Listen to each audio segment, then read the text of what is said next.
Hello and welcome back to Leeds United as we are at the business end of the transfer window in January. We're doing the FA Cup fourth round with deadline day in the middle and then Liverpool that follows that. I do realise we played Liverpool twice, it's just the way the games have fallen. I tend to avoid playing the same team twice in a season in episodes. Of course, if you want to watch these all live and see every game, the link for the Twitch is down below. As of this video going live, it'll be a couple of days until I'm on a stream again, just because I am away at the end of the week. Not that YouTube will have noticed. I should say as well, at this point, because it is the last episode in this given week, F1 Manager has not been forgotten. Obviously, the slightly surprise earlier release of the FM23 beta than I was anticipating did somewhat punt F1 Manager to one side temporarily. Still got the one episode recorded that hasn't been released, so that'll be up at next week. But going forward, next week it'll be three FM and 2 F1 Manager. Monday, Wednesday, Friday for FM, Tuesday, Thursday for F1 is the plan. But back to Leeds, and obviously the pre-existing transfers, just quickly recap those. Did mention this before. André Santos is in, his value is changing every day. It's been up to 36 to 40 something, it's down to 27 to 34. Can't keep track. Makoko's in alone, he's played 2 games, he's scored twice. Off the bench, probably has actually the highest or lowest minutes per goal in the league now as a result. Erling Haaland looking over his shoulder now.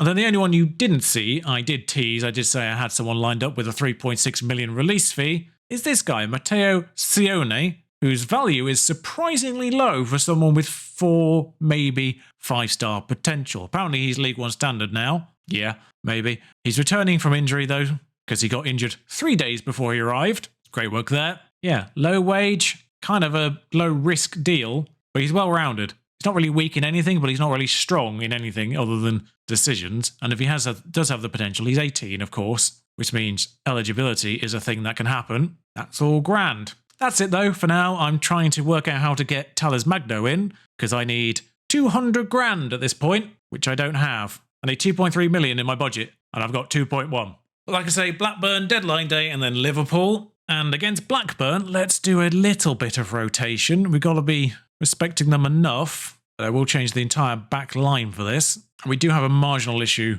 on the wings, actually, as things stand, just because we haven't got that many people. Aronson, though, I think in, Gagliardini in for Tyler Adams will do us, and that'll be it for my rotation. Melier in goal, Firpo, Cooper, Koch, Drame, Rocker, Gagliardini, Aronson in front of them. Sinister and Harrison have to remain. Bamford, well, gotta be said, if Makoko keeps scoring, might be replaced. Bamford has scored 10 though, so just realised I did forget to actually show you the results proper. But a draw with Aston Villa, a loss to Spurs, and we beat Newcastle. So one of each, basically, along with beating our third round opponents, Cardiff, in a 3-2 comeback, where Makoko scored in the 95th minute, instantly making him a favourite again. BBD heads the ball on, as I'm going to call him. Rocker, it's Firpo on the left, of course no set-piece specialist on this particular game field, I was about to say, as Bamford takes a marginally heavy touch, and of course the AI is there to immediately capitalise. But Junior Firpo gets the ball back from Bamford, and Bamford kicks it slightly long again, and once again the AI is there immediately to capitalise again.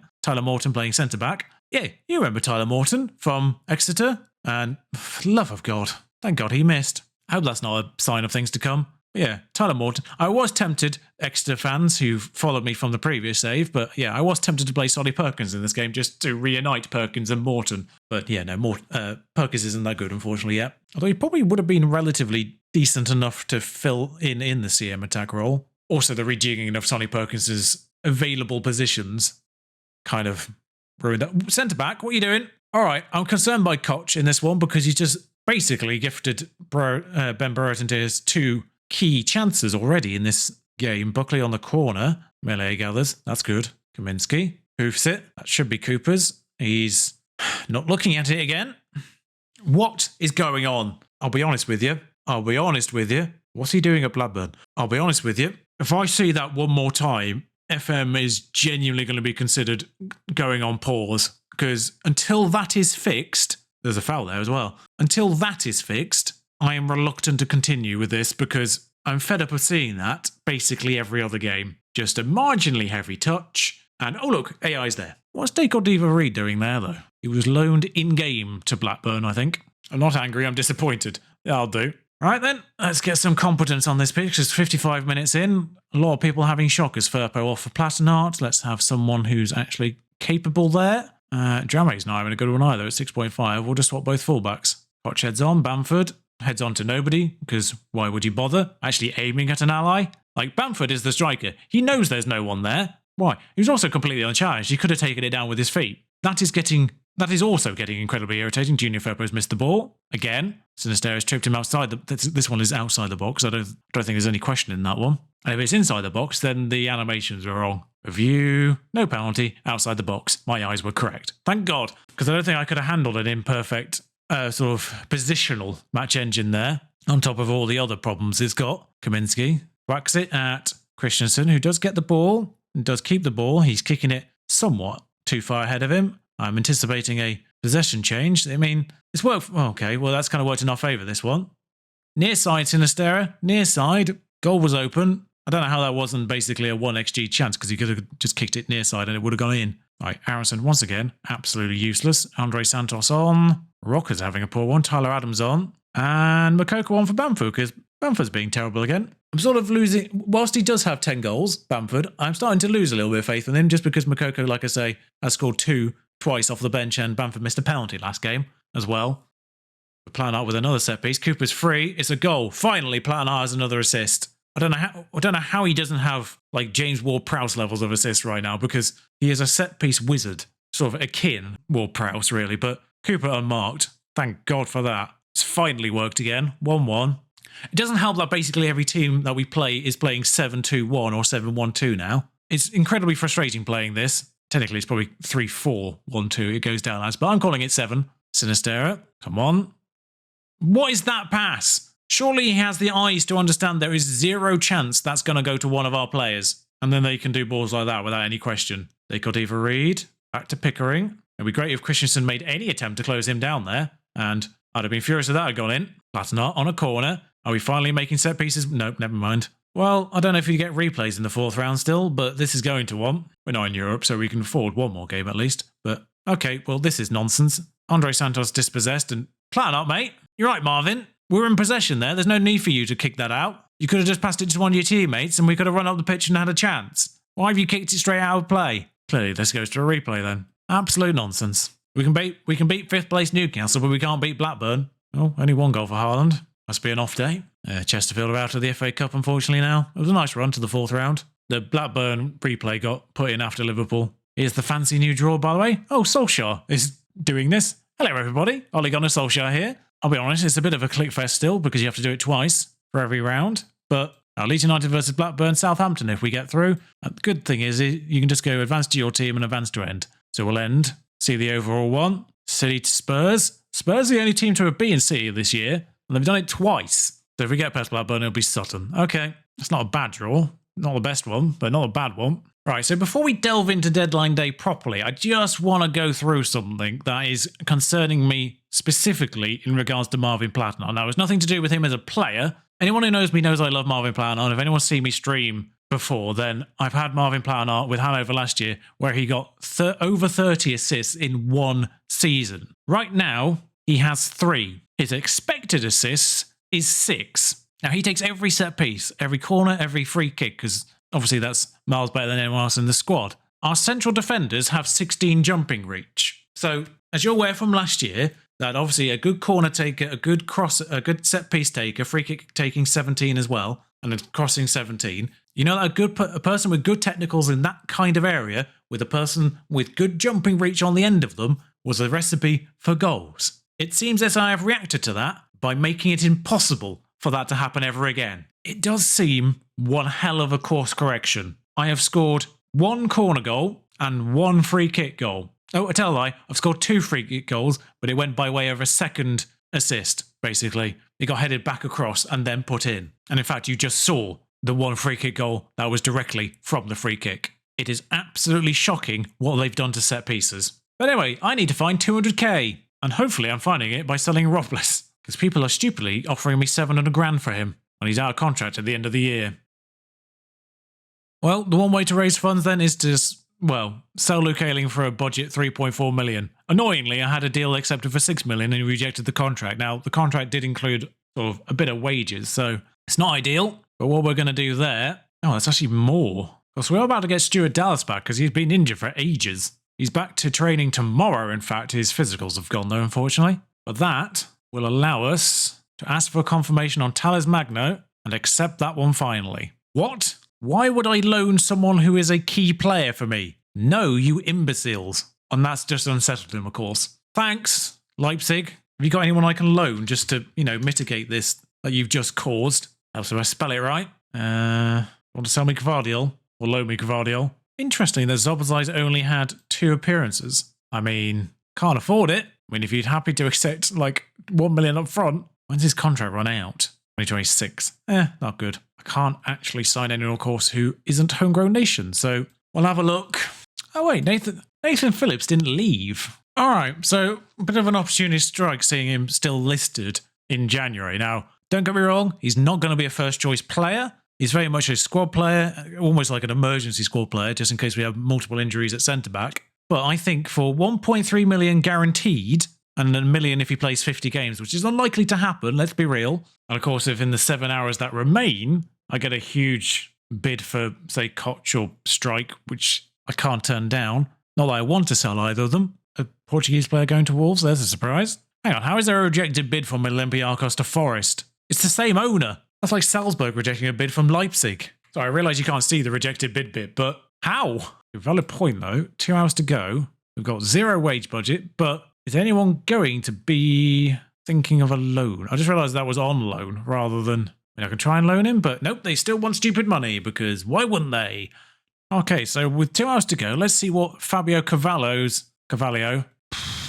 The total cost of the loan will be 500 grand. I don't mind paying wages, but we can't afford wages. Sorry, why am I looking at Man United players? I need to stay in the narrative. Inexplicably, there's been another rejected bid for the Olympiacos goalkeeper by Forest somehow. Same owner! Just pop him on a plane. It's the same club. I'm pretty certain Forest actually signed a player in real life and then just loaned him to Olympiacos because of that connection. Yep, still 16th in wage... Wolves are 15th. Really? Oh my god, Declan Rice went to Real Madrid. I should say I do have Olaina coming in on an end-of-season deal. I feel like we had him as a backup before last year. That's why he's basically just slipping straight into that role that Ailing's just left, effectively. I could play both sides in emergency. And also, we've nabbed this guy on end of season just because he had a bit of potential and I figured, worth a punt. Tanguy Koulibaly, previously of PSG, clearly didn't pan out, but he's played for Stuttgart a bit. I mean, there were clubs willing to buy you. You just declined them both. Don't come gaslighting me there. Sorry, Depay just scored 2 goals in injury time to win their game. So, for the Liverpool game, Melier's in goal, Platnart, Cooper, because he's doing better than Strike this season, Sotalo, Christensen,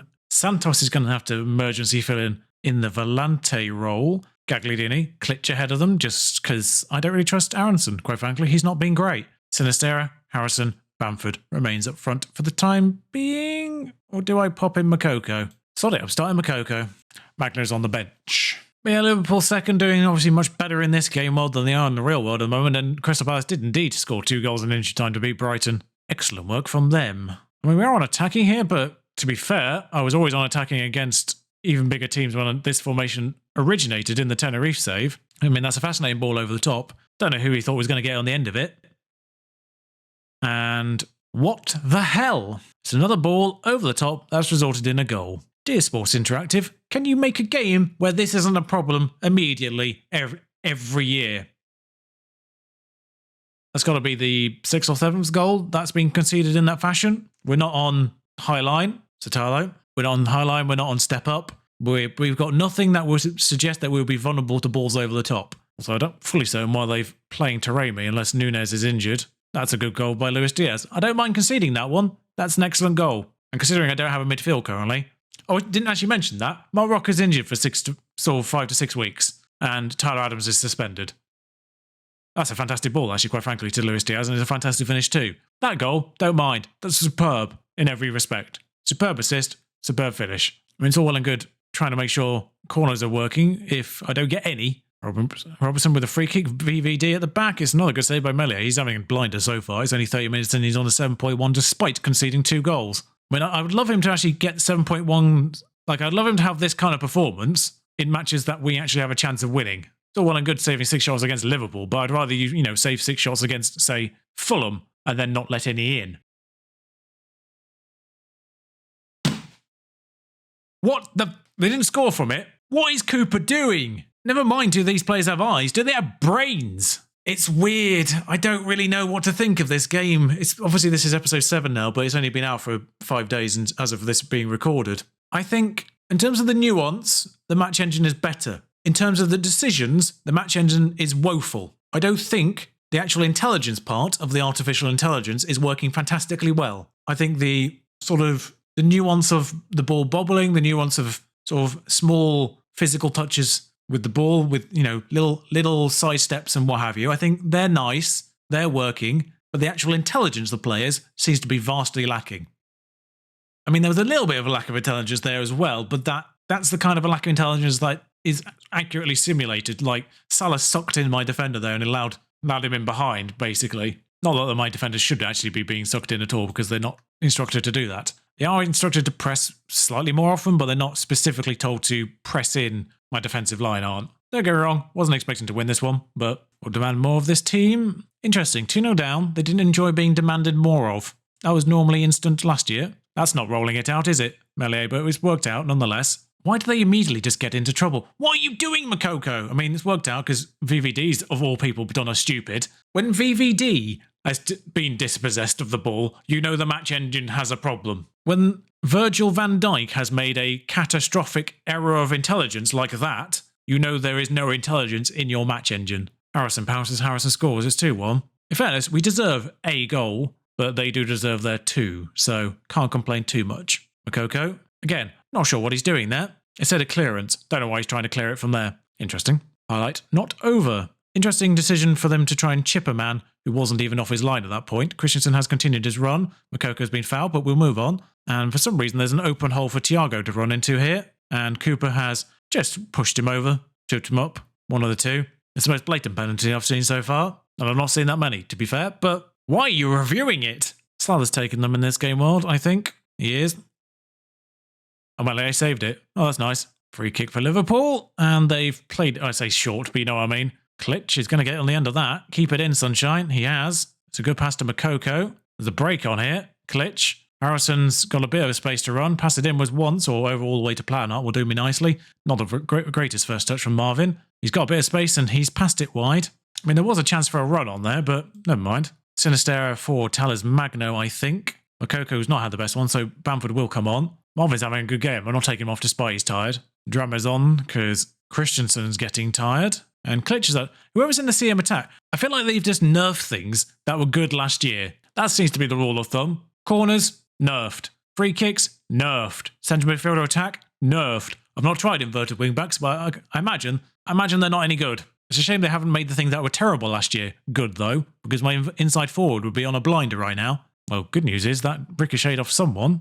One final sub. Gagliardini for Forshaw, as that just rearranges itself underneath me. That was nearly chaos. Now, Liverpool do have an injury right now, and they are down to 10 men. How is Taremi on a 6.0 when he scored? He isn't. I was being lied to. I mean, it wasn't the worst performance in the end.